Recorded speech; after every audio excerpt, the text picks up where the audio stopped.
Kisah Ajian Oncasina dalam alur kehidupan Angling Dharma. Di masa ketika kerajaan-kerajaan masih berdiri megah di tanah Jawa, hiduplah seorang raja yang bukan hanya dikenal karena kekuasaannya, tetapi juga karena kebijaksanaan dan ketenangan jiwanya, Angling Dharma. Namun, tidak banyak yang mengetahui bahwa kebesaran dirinya bukan semata karena tahta, melainkan karena sebuah ajian luar biasa yang ia miliki, Ajian Oncasina. Kisah ajian ini tidak dimulai dari istana, melainkan dari perjalanan batin yang sunyi dan penuh penderitaan. Pada suatu masa, sebelum mencapai puncak kejayaannya, Angling Dharma merasa bahwa kekuasaan tanpa pemahaman adalah kehampaan. Ia menyadari bahwa menjadi raja bukan sekedar memerintah, tetapi memahami kehidupan itu sendiri, manusia, alam, dan bahkan makhluk yang tak terlihat. Dorongan inilah yang membawanya meninggalkan istana untuk sementara waktu. Ia pergi seorang diri, tanpa pengawal, menuju tempat-tempat sunyi, hutan lebat, gunung tinggi, dan gua yang gelap. Di sanalah ia memulai tapa brata, latihan batin yang berat, penuh kesabaran dan pengorbanan. Hari berganti minggu, minggu berganti bulan. Ia menahan lapar, menahan dingin, dan menahan godaan duniawi. Dalam kesunyian itu, Angling Dharma mulai mendengar sesuatu yang sebelumnya tak pernah ia sadari. Bisikan angin, suara dedaunan, bahkan detak kehidupan di sekitarnya. Pada suatu malam yang sangat sunyi, ketika pikirannya benar-benar kosong dari ambisi dan keinginan, ia mengalami pencerahan. Alam seolah membuka dirinya. Angling Dharma tidak lagi merasa terpisah dari dunia di sekelilingnya. Ia menjadi bagian dari alam itu sendiri.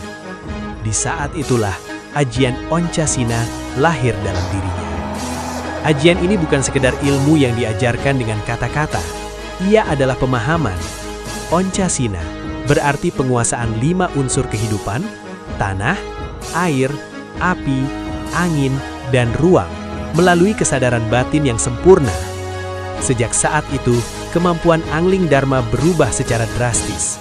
Ia mulai dapat memahami bahasa hewan, bukan sekedar suara, tetapi maksud dan perasaan mereka. Burung yang terbang di langit bisa memberitahukan keadaan jauh di luar kerajaan. Ular di tanah bisa mengabarkan bahaya yang tersembunyi.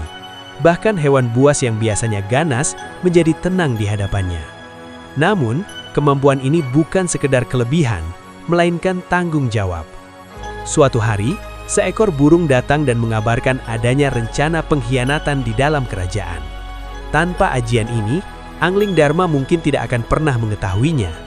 Dengan tenang, ia menyelidiki dan berhasil mencegah kehancuran sebelum terjadi. Di lain waktu, seekor harimau memberinya peringatan tentang bahaya yang mengancam dari hutan perbatasan. Angling Dharma tidak menyerang, tetapi memahami. Ia memilih jalan damai dan konflik pun mereda. Namun, kekuatan Oncasina tidak berhenti pada komunikasi. Seiring waktu, Angling Dharma menyadari bahwa ia dapat merasakan getaran alam. Ia tahu kapan badai akan datang, kapan musim berubah, bahkan kapan sesuatu yang buruk akan terjadi. Seolah-olah alam berbicara langsung kepadanya. Dalam pertempuran pun, ajian ini memberinya keunggulan yang luar biasa. Ia bukan petarung yang mengandalkan kekuatan kasar. Ia bergerak selaras dengan alam, menghindari serangan seperti angin, berdiri kokoh seperti tanah, dan tenang seperti air. Musuh-musuhnya sering merasa bingung.